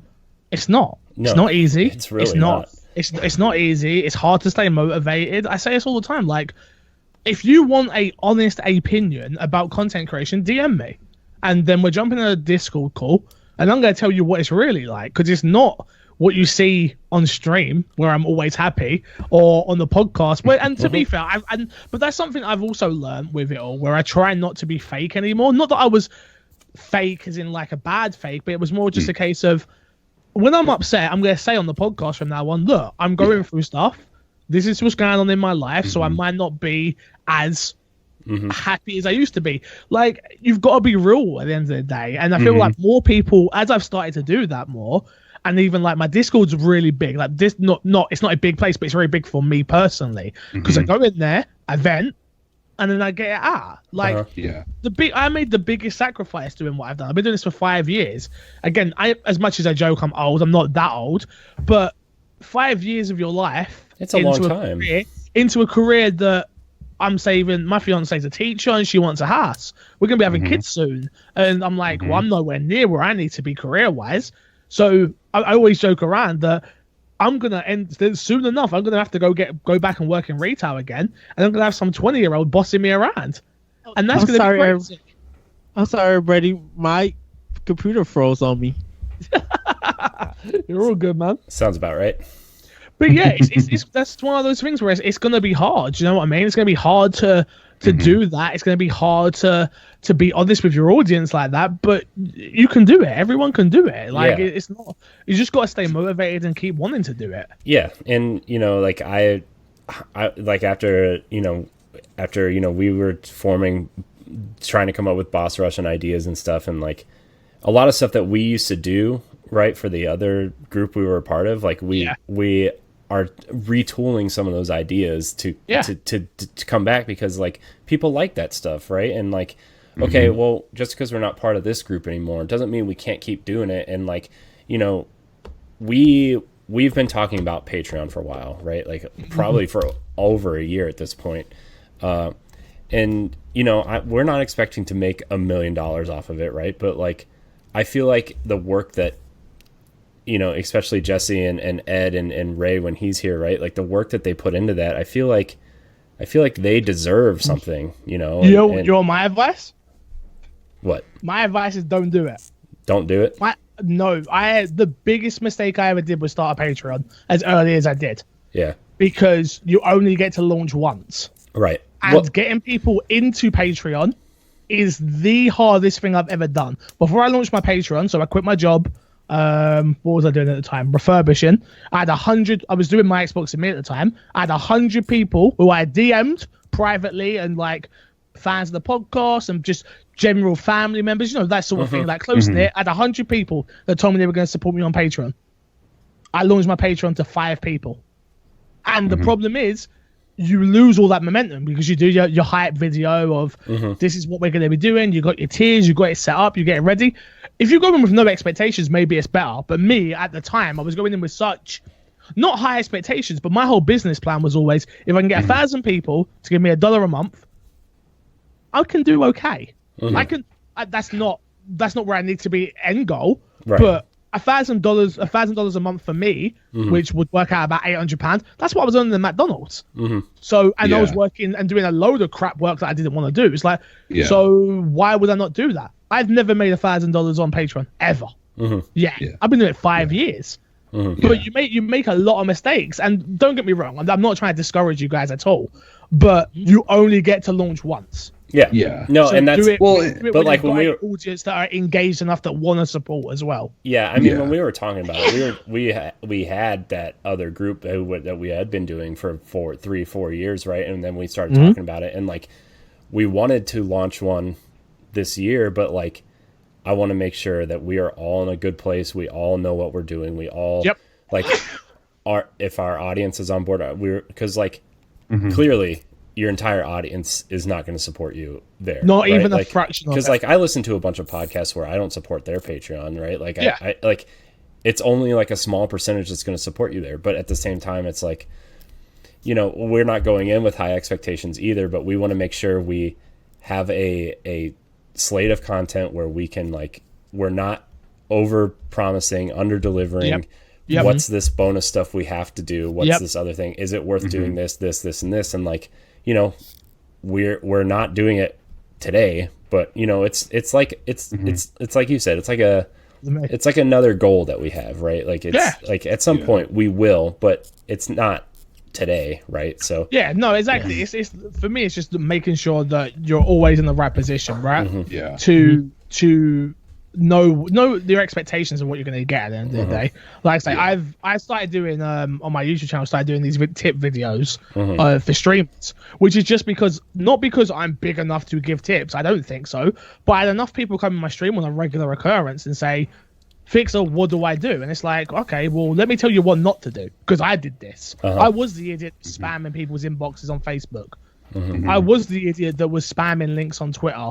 I was the idiot that called out lurkers. I've done it all. You name any bad mistake that a content creator has made, I've done it because I was desperate. And when you're desperate, you make stupid decisions. But when you get to the point where you're like, okay, I don't care anymore, in the terms of I don't care what's going to happen. I'm just going to make the content. It's a totally different ballgame. Totally different ballgame. Yeah, and to be fair, like, you know, like when it does happen, you know, we don't plan on like quitting our jobs or anything. No, like, of course not. So for us, this is Nor just did I, basically Nor did like, I. It was more a happenstance thing. Yeah. I mean, Fix, you're clearly in a different position than we are with your stuff. But like, you know what I mean? Like, I mean, am I? What makes you think that? I mean, you're way bigger than we are. You know what I mean? Am I? Like, yeah, I think so. I mean, this is the truth is, maybe I am, and don't get me wrong, I'm blinders off, because I'm very much, I don't take the good, all the positive feedback I get. Yeah. I don't listen to it because I don't listen to all the negative feedback. Yeah. And the problem is you become super unbalanced when you take one or the other. Right. If you take all the positive, you're like, well, I'm the best. Yeah. If I listen to every person who said to me, you should be on Kind of Funny, you should be, bro, my head would be so goddamn big, it'd be ridiculous. But then if I listen to every person who called me the N-word when they come in my stream, and you're a fat slob and you're this and that, like, I would be also sitting in a corner crying myself to sleep at night. Do you know what I mean? So that's why I stopped reading. You really do have to take both. That's why I stopped reading comments and emails. Yeah, like, but it's not even just stop reading the comments and stuff though. It's just the fact of you gotta keep both. Like, remember, neither of them matter. Like, as much as you appreciate them and you love where it is, don't take either of them. They're both as even as each other. So listen to none of them and just keep making great content. It's the people like Deshaun that send in questions, and, you know, and all those people that send in questions. Why are you not sending me questions? No, they need those. That's what matters. Like, to 100%. Me, like, that's what I enjoy about doing this show. Is I definitely like, the more questions that we get, the more I'm gonna look forward to doing the show. You know, 100%. like I want you to be a part of this show as a listener, right? You know, because that, like, it's gonna make your listening experience better, and it's gonna make our time and you know, what we're spending our time on, that much better as well. You know, so like. Yeah, like that, to me, that's all that matters, is just like the more people that write in and have questions, the better. So there's no better feeling than getting a question come through your inbox. Yeah. Honestly, exactly. I mean, like I say, anytime, I remember, Jesse, you've emailed in plenty of times. Yeah, and because there's times where no one did, and so I'm like, I got to do it. But I absolutely love it. Do you know what I mean? Like, for me, it's a case of, like, when that happens, you're like, oh god, especially when you see a new name pop up, when you see a name you didn't know before, you're like, oh my god, who is this? And then you read out the question, and then they enjoy it because they're getting read out, and you enjoy it because you're getting to answer their question, and it's a whole collaboration. Again, it's a feel good moment, man. I love it. Honestly, it's the best thing I've ever done making content. Yeah, and it's like it's sorry, Ed, I know you have to go, but I'm just one more thing. Like, I like what you said, Fix, and, you know, Jesse, what you said. Like, we have a small but pretty dedicated community for us, right? And like, seeing people email in, like, every week or every other week, like you see the same names and you're like, okay, you get to like kind of know these people. And I've met Deshaun. He actually lives like 5 minutes from me, right? Like he lives like super close. And but like when you do get that new name, you're like, oh man, we have somebody who like cared enough who started listening and like really started paying attention. And like that, like I know like the few times I email into shows and like they've read them, right? Like I'm like, oh man, they read my stuff. That's pretty exciting. So dude, I've interviewed Greg Miller twice, right? Greg follows me on Twitter. Anytime Greg says my name on Kind of Funny, I'm still a giddy schoolgirl. Every single time. That's never going to change. Like, anytime my name is mentioned, I'm like, I have the biggest smile on my face. I tell my fiance, I'm like, Greg said my name on the podcast this week. And, like, it matters. It matters. You know what I mean? Like, it doesn't change matter. I'm no bigger than what you think I am. I'm not that big. I'm really not. It's just the fact of perception is so much. You know how easy it is to seem big? It's so easy. Yeah. It's easy to seem big. It's different to be big. Yeah. Yeah. All right. I'm sorry, everybody. No, you're good. Hendrix, we'll tell that to my computer. Skype. Hendrix Pasternak asks, Gritty Humans, what is one dormant franchise she wants to come back? The twist is it has to be in a different genre than it originally was. We answered this question before. So Need for Speed Underground. What is it? Need for Speed Underground, but it's now GTA. Yeah, that'd be cool. Same thing. I want a big, huge, perfect dark stealth game. Oh. Kind of like in the vein, almost like almost like Metal Gear-y, but maybe more like Splinter Cell. That's my pick. Okay, I like that. I want a Saints Row beat 'em up. Oh, no guns. I like that. No, just Only beat 'em up with. Saints so Row. is it Saints Row but a side scrolling beat 'em up? Yeah, like the old traditional. Good. Yep. That would be really good. Oh, yeah. Now it's such a great franchise that like is funny and it has like the characters, it has the like it would be a perfect story for that kind of game. I want that now, man. I seriously want that now. I want Mario Brothers done in the Space Warriors style game done by Treasure. There's his treasure mention for the show, guys. So you have your water gun from Super Mario Sunshine, and you're flying around in a jet, cleaning up. Okay. So, or you're cleaning up the maps after people have played in a game of Splatoon. You have to watch. This is how all that ink gets washed off everything. Right. Oh, I can see that be the story for that.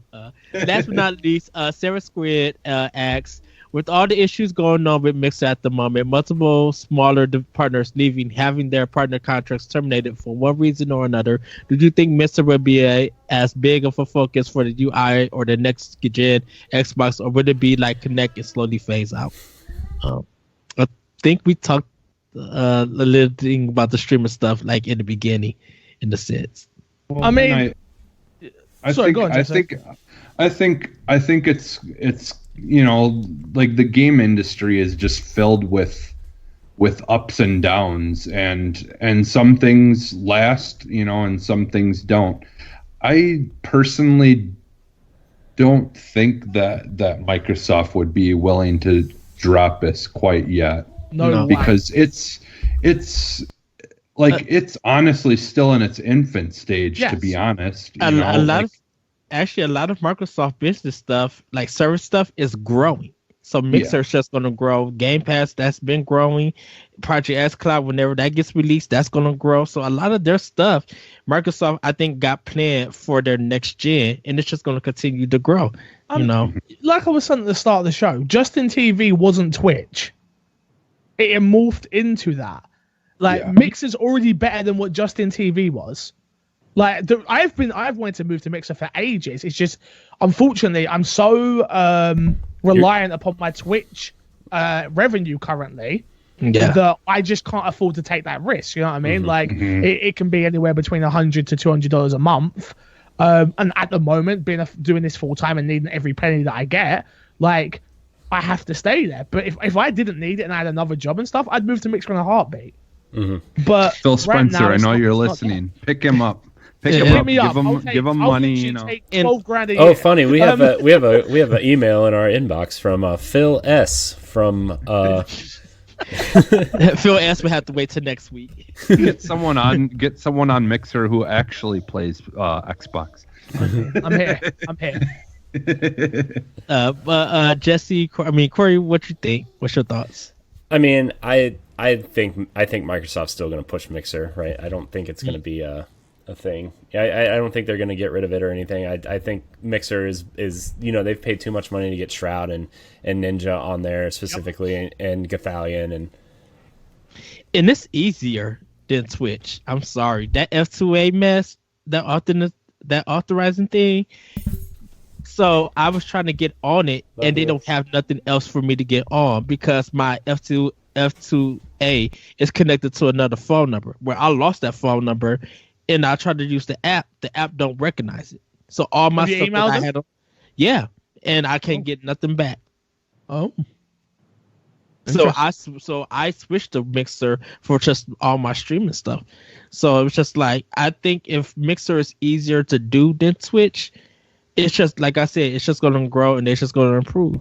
I do think the UI and Mixer, especially on the PC side, and even like the chat stuff on your phone is like, I think it's way cleaner than Twitch. But I do. Interesting. But I also think like it's a user experience too, right? Like if you're used to Twitch, like where to go, know how to navigate the menus. I happen to stream on Mixer a lot more than I do Twitch, so like I'm used to using Mixer, so I have been playing around the idea of just like using Restream to stream to both, just because like it's probably the smart idea if you're not like if you're not affiliated, if you're not part, if you're affiliated on Twitch, you can't do it. Yeah. But and it's very easy to get affiliated on Twitch. Yeah. It's not hard at all. But yeah. Very interesting. Well, everybody, that is going to be the show. Thank you, MC Fixer. Go ahead and plug. You can find me everywhere at MC Fixer. I'm not one of these scrubs that's like Ink Kid 25 over here and Sarah 29 over there. No, Thanks for MC making Fixer. Me feel awful. Yeah, you're an idiot. If you like that, sorry, you got problems. At MC Fixer everywhere. You can follow me also on my YouTube channels. I've got My Xbox and Me, and obviously MC Fixer, the official channel for me. I'm not used to saying this, but www.myxboxandme.com. Great, we got great reviews over there. We got writers. We're looking for more writers. If you're someone who's looking to get into reviewing Xbox games or writing news or anything, we are on the lookout. It's not a platform for professionals. It's not a platform just for the best people. It's a platform to grow. It's a platform to learn. We do weekly meetings. It's about growing. We're a family. It's like Fast and Furious. We're a family. So go follow me there. Patreon.com/MCFixer. If you've got a few bucks, throw them my way. I would appreciate it. All right. Jesse, where can we find you?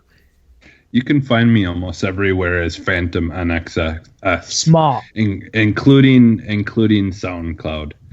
Okay. Yeah, you're a SoundCloud rapper? Dope. I don't rap, but I make music. Jesse writes all the music for our shows. So. Yes. Our music producer.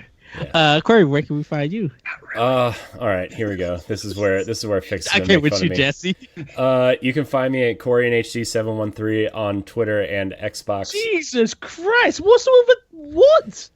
I couldn't, dude. Okay, so there's a long story short, Black Ops streamer or YouTuber that stopped tweeting in 2014 and refuses to give up the name CoreyNHD. So change it to it's Corey HD or it's not hard. I can help you with your branding. You're all good. Don't worry. I got you. I got you. You can find me on Mixer, Twitch, and Instagram at CoreyNHD. You can also find me on Nintendo Power Block and most of the stuff on BossRushGames.com. Yeah, you go. You guys can find me on Twitter at ThatRetroCode. You can check out Optional Opinion on SoundCloud, Apple Podcasts, and other podcast apps. This week, I just released the 4th annual Bunch of Video Game Awards, so do go check that out. And yes, you can find me on Mixer at The Lyrical One. And also check out Boss Rush Podcast on our YouTube channel, and come join us on our Facebook page or at the Boss Boss Rush Gays community page, and follow us at Twitter at boss_rush_gays. I know that is a guys. I gotta sort you guys out. Corey, whatever words.